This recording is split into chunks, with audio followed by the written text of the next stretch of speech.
honored guests and dear colleagues.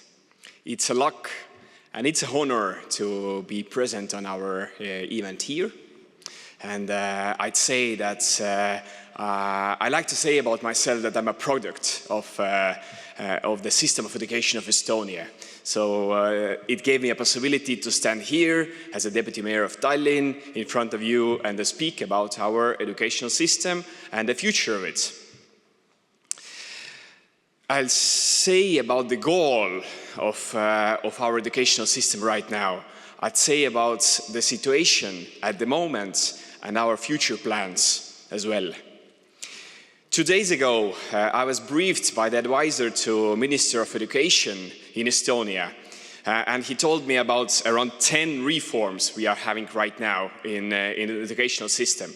And I was saying like, oh wait, can we see a bigger picture? What's the idea? What are we doing all of this at the same time? That's a lot, that's too much. I understand we have to do it, but what's the idea? And he said, of course, that's simple. We are just getting ready Estonia's society, our economy for the future, and for the challenges we have, and to be ready for all the things that are happening in the world. I say, okay, that's a good motivation. Let's continue working. Let's continue with the briefing. So the situation right now in Estonia, you all heard that we are #1 in Europe in our basic skills, top of the world. That was a news to me actually, but we are in top of creativity and growth mindset as well.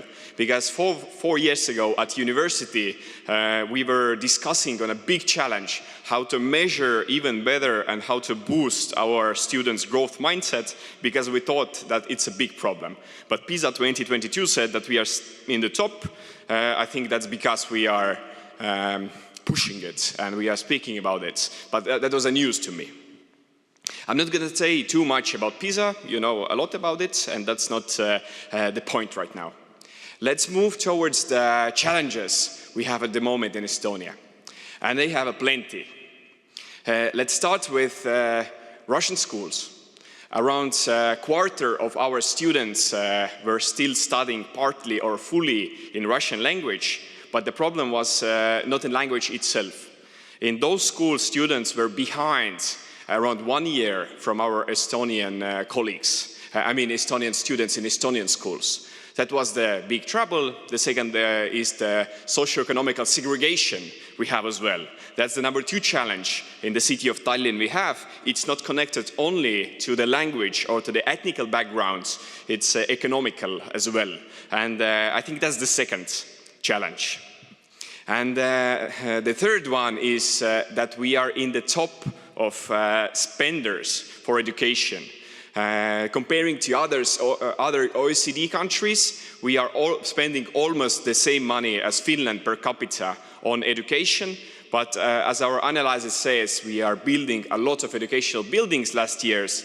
I'd say rather we're building temples. But we spent not too much money or not enough money for our teachers, for their working conditions. And that's why 20% of our teachers are not fully qualified, but our qualification norms and standards are pretty high. Every teacher from primary till the high school has to be master's level qualified teacher. So there could be not bachelor level teachers there. And the last thing for challenges, I say that I need to reflect on our cooperation with good friends from Finland. A lot of best practices we have in our educational system are, of course, recommended or taken from the educational system of Finland in the beginning of 90s when we restored our independency and decided which way we shall go. And I think that's an important part of our success story.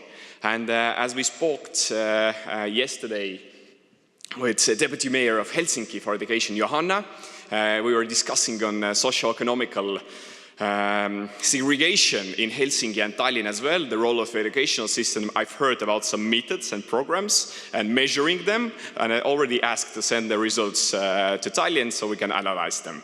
And maybe even more good practices we can take over.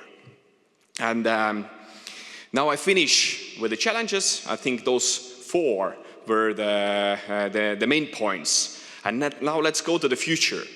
Which are those plans and reforms which will bring us to the situation where Estonian society is ready for the challenges what we have in economy, in climate, and so on and so on.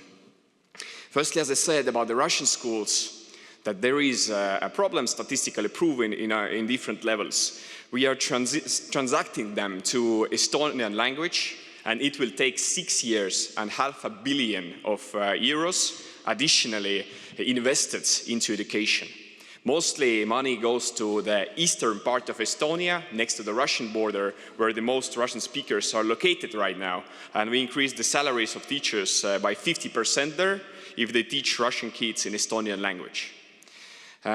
We added more teacher studying spots at our top universities, and we increased the level of stipendium teachers get. So every teacher student gets €400 right now back in Estonia, and we see the numbers that hundreds of young people decided to join this path and go study to get a teacher. So we started just 2024, this year, September, 1st and 4th graders, grades and kindergartens. So we are just in the beginning of the way. It's more than 5 years to go. And I would be happy, or my colleagues from Estonia would be happy to share the results afterwards. As I mentioned, Finland as good partners. We have seen that you increased the compulsory learning age some years ago. And we have one more problem, actually, one challenge more. 1,300 students stay at the level of basic education each year. So they are not getting the higher level of education than basic. That's a big problem. These are the youngsters who are not working, maybe not learning, and these numbers are increasing. One way to address this problem is to increase compulsory learning age. Right now it's 17, it would be 18, and there would be 5 educational paths for young people to decide. It could be just 1 year additional learning program, or it would be something more. And it comes with an vocational education reform as well. We wanted to be more flexible, we wanted to be more attractive, and up to 50% of students after the basic education shall go there. And we need a bigger cooperation with the private sector to get new workers with new skills for our economy. And last two future plans. I had 2 minutes, I've seen the paper. Last 2 future plans we have. One of them is educational agreements. As I said, we have a problem of 20% of teachers who are not fully qualified. It could backblast us in some years, in PISA results as well. And that's why we had a discussion between a ministry, municipalities and teachers. How could we improve the working conditions of teachers? We have this really good text of the agreement ready, and right now the municipalities need to confirm it and to start implement it.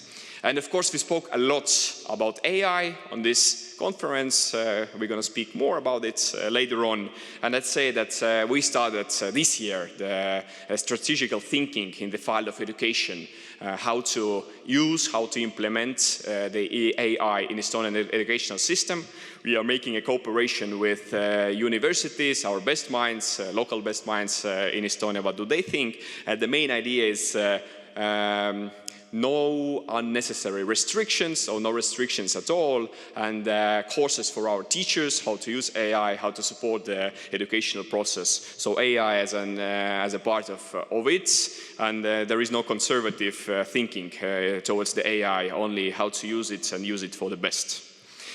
So we'll finish with one last idea. I'd say again, which is the goal or the idea of all of these reforms. The idea is to be ready for the future. And I think that we are doing a good work to be a partner for Finland, to be a partner for other European countries, to be a good partner to the world. In all of the solutions, and as a small country, we can still be the best within education. Thank you.